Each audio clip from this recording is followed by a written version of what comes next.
নমস্কার বন্ধুরা, আমরা বহু টাকা খরচ করে নিজেদের স্বাদের বাড়িটি তৈরি করি, কিন্তু সেখানে এরকমভাবে ক্র্যাক আসলে সত্যিই খুব কষ্ট হয়। ক্র্যাক একটি খুব কমন সমস্যা, আমরা আমাদের সকলের বাড়িতেই কম বেশি ক্র্যাক দেখে থাকি। তো আজকের এই ভিডিওতে আমরা এই ক্র্যাক নিয়েই ডিটেলে কথা বলবো। আমরা জানবো ক্র্যাক কী কী কারণে আপনার বাড়িতে আসতে পারে, এটি থেকে কিভাবে মুক্তি পাওয়া যায়, এবং আরও জানবো যদি আপনি নতুন বাড়ি তৈরি করেন তাহলে কী কী স্টেপস ফলো করলে আপনার বাড়িতেও ক্র্যাক ডেভেলপ করবে না। ভিডিওটি খুবই ইনফরমেটিভ হবে, তাই মনোযোগ সহকারে একদম শেষ পর্যন্ত ভিডিওটি দেখতে থাকুন।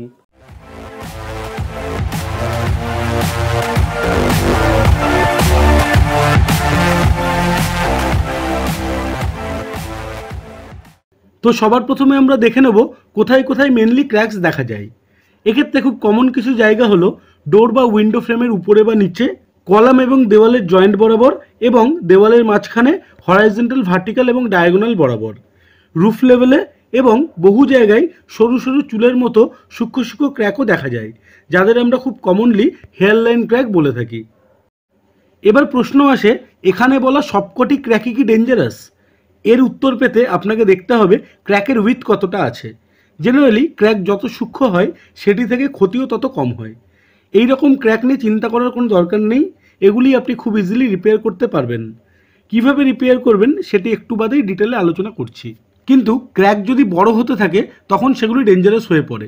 ক্র্যাক যত বড় হবে তার থেকে ক্ষতির সম্ভাবনাও তত বেশি। সেক্ষেত্রে আপনাকে অ্যালার্ট হয়ে যেতে হবে এবং প্রফেশনালকে দিয়ে সেটি রিপেয়ার করতে হবে, অথবা কোনো স্ট্রাকচারাল ইঞ্জিনিয়ারের সাথে কনসাল্ট করতে হবে। ক্র্যাকের উইথ যদি 5 মিলিমিটারের মধ্যে হয় তাহলে সেই ক্র্যাক নিয়ে চিন্তা করার কোনো দরকার নেই। কিন্তু ক্র্যাক যদি তার থেকেও বড় হয়ে যায় তখন আপনাকে অ্যালার্ট হয়ে এক্সপার্টের অ্যাডভাইস নিতে হবে। এবার আমরা জানবো ক্র্যাক ডেভেলপ করার সম্ভাব্য কিছু কারণ। তো অনেকগুলি কারণেই দেওয়ালে ক্র্যাক আসতে পারে। যেমন যদি আপনার বাড়ির ফাউন্ডেশন বসতে শুরু করে তার ফলে ক্র্যাক আসতে পারে। প্লাস্টার যদি ড্রাই হয়ে যায় সেক্ষেত্রে ক্র্যাক ডেভেলপ করতে পারে। যদি আপনার বাড়িতে প্রপার ড্রেনেজের ব্যবস্থা না থাকে তার ফলেও ক্র্যাক আসতে পারে। যদি বাড়ির কাছাকাছি ভারী যানবাহন চলাফেরা করে তার ভাইব্রেশন থেকেও ক্র্যাক আসতে পারে। টেম্পারেচার চেঞ্জের ফলেও ক্র্যাক আসতে পারে। আবার আপনার বাড়িতে ওভারলোডিংয়ের জন্যও ক্র্যাক ডেভেলপ করতে পারে। যাই হোক, এতক্ষণ আমরা জানলাম ক্র্যাক ডেভেলপ করার কিছু কমন রিজন সম্বন্ধে। এবার আমরা একে একে সব রকমের ক্র্যাক সম্বন্ধে ডিটেলে জানবো সেই ক্র্যাকগুলি কেন হয় এবং তার থেকে কিভাবে মুক্তি পাওয়া যায়। সবার প্রথমেই আসে হেয়ার লাইন ক্র্যাক।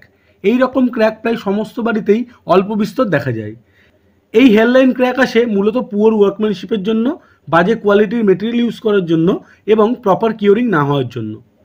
যাতে এই ধরনের ক্র্যাক আপনার বাড়িতে না আসে তার জন্য সবসময় ভালো কোয়ালিটির মেটেরিয়াল আপনাকে ইউজ করতে হবে, এবং কাজ চলাকালীন খুব ভালো করে সেটি সুপারভাইজ করতে হবে। খেয়াল রাখতে হবে যেন প্লাস্টারের মধ্যে সিমেন্ট এবং বালির অনুপাত ঠিক থাকে। সবসময় চেষ্টা করবেন 1:3 থেকে 1:6 এই রেশিওতেই প্লাস্টারের মশলা তৈরি করতে। অনেক ক্ষেত্রে দেখা যায় খরচ কমাতে প্লাস্টারের মশলা 1:8 বা 1:10-এও মাখা হয়। সেখানে 1 ভাগ হলো সিমেন্ট এবং 8 থেকে 10 ভাগ হলো বালি, যার ফলে মশলাতে সিমেন্টের পরিমাণ কম হয়ে যায় এবং এর ফলে আগামী দিনে প্লাস্টারে ক্র্যাক আসে। প্লাস্টার করার সময় কী কী স্টেপস আপনাকে ফলো করতে হবে সেগুলি নিয়ে একটি ডিটেল ভিডিও এই চ্যানেলে ইতিমধ্যেই আপলোড করা আছে। আপনি উপরে কার্ডে এবং এই ভিডিও ডেসক্রিপশনে দেওয়া লিঙ্ক থেকে সেটি দেখে নিতে পারেন। যাই হোক, নেক্সট যে বিষয়টি খুব ইম্পর্ট্যান্ট সেটি হলো প্রপার কিউরিং। প্লাস্টার হয়ে যাওয়ার 24 ঘন্টা পর কমপক্ষে 7 থেকে 10 দিন ভালো করে জলের সাহায্যে দেওয়ালটিকে ভেজাতে হবে। এটি করার ফলেও বহু ক্ষেত্রে হরাইজন্টাল ক্র্যাক থেকে আপনি মুক্তি পেতে পারেন। আরও একটি বিষয় খেয়াল রাখতে হবে, সেটি হলো প্লাস্টারের থিকনেস। প্লাস্টারের থিকনেস যদি খুব বেশি হয়ে যায় তার ফলেও এইরকম ক্র্যাক আপনি দেখতে পারেন।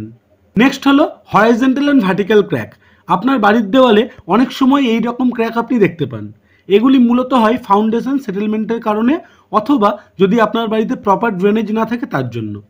বাড়ি তৈরি করার সময় যে ফাউন্ডেশন তৈরি করা হয় সেটি ধীরে ধীরে বসে যেতে শুরু করে। মূলত সেই কারণেই এই জাতীয় ক্র্যাকস আপনি দেখতে পান। তাই বাড়ি তৈরি করার সময় হার্ড সারফেস অবধি আপনার ফাউন্ডেশনকে নিয়ে যাওয়া অত্যাবশ্যক, এবং অবশ্যই প্লিন্থ বিম দেওয়া আবশ্যক।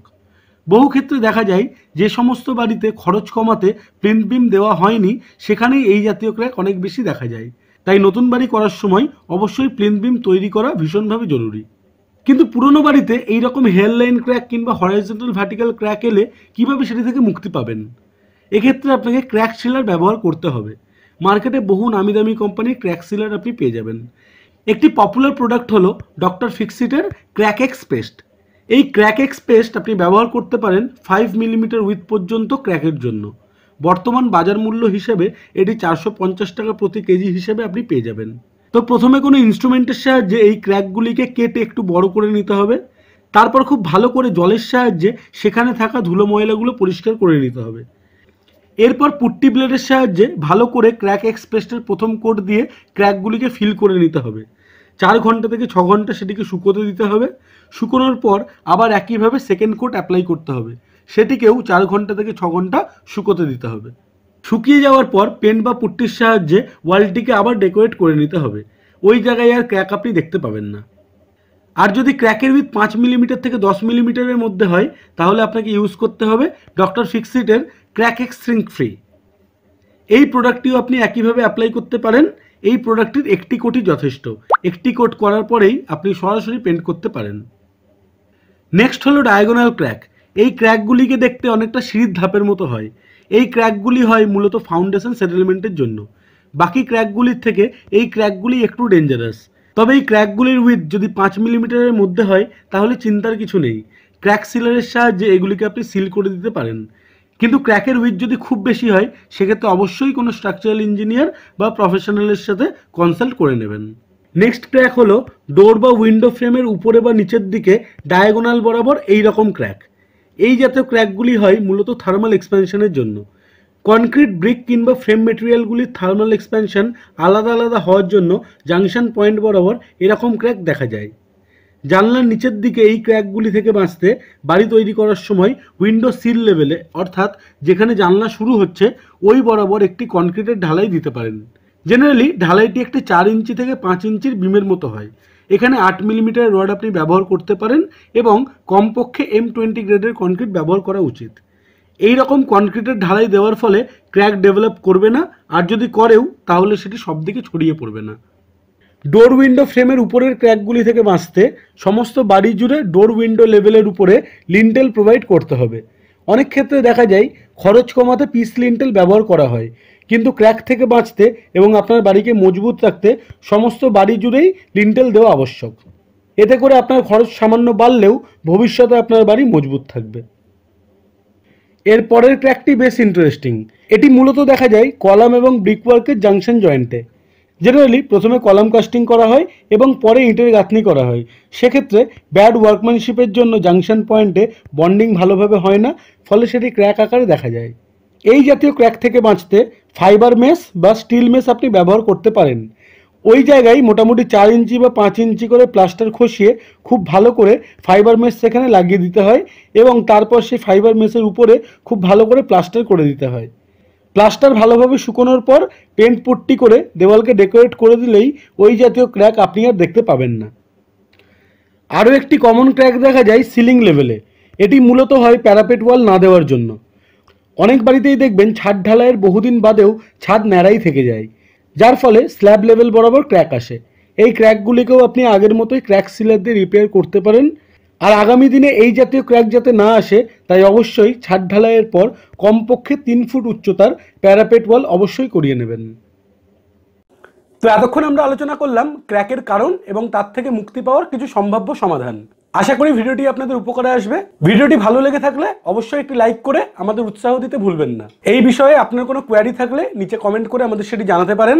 আর আপনি যদি আমাদের এই চ্যানেলে প্রথমবার ভিজিট করেন তাহলে অবশ্যই লাল রঙের সাবস্ক্রাইব বাটনটি ক্লিক করে অল নোটিফিকেশন অন করে দেবেন, যাতে এই জাতীয় ভিডিওর নোটিফিকেশন আপনি পান সবার আগে। আজকের জন্য এটুকুই। আবার দেখা হবে নতুন কোনো ভিডিওয় নতুন কোনো টপিক নিয়ে। ততদিন অবধি ভালো থাকবেন, সুস্থ থাকবেন। আপনার দিন শুভ হোক।